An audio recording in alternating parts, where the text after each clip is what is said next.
Good morning mga ka-CRV. So, meron ulit tayong isa-share na tips.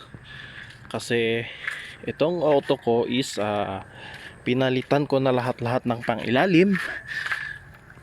Meron pa rin na yung tack na sound.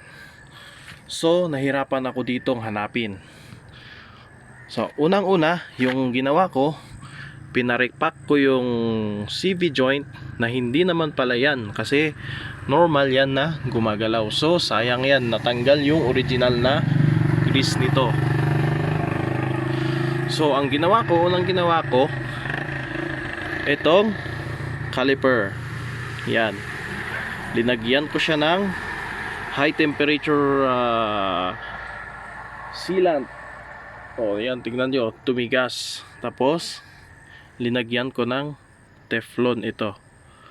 So, nawala yung tack. Yung pagbiglang nalulubak parang nagkikiskisan na bakal yung takatak, ganun. So, ito kasi nga yung brake pad ko is binili ko sa Lazada. So,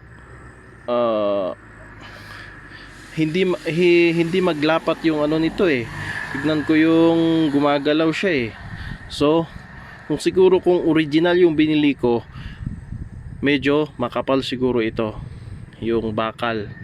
Kaya pag nilagay mo dyan, umaalog yan. Yan yung gumagawa ng tunog. So maganda nga kasi halos pinalitan ko na lahat. Bago yan, bushing na yan, bago ito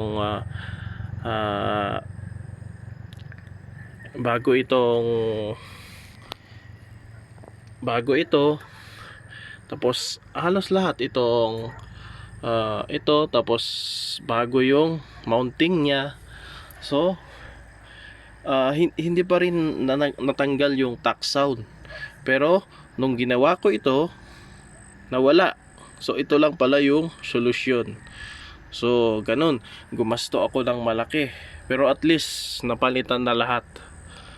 Pero ito pala, pinakahuli yung ang solusyon nito is nag-order ako ng original na parts. Nasa itatawag pa lang ng sabi nila mga nasa 8,000 ganun. Pero ito, Lazada ko lang binili. So ayun, sana po nakatulong ako ulit sa mga kasamahan natin dyan na problema kung saan hanapin yung tumutunog na bang ilalim kahit pinalitan lahat ng nasa ilalim. So salamat and magandang umaga po.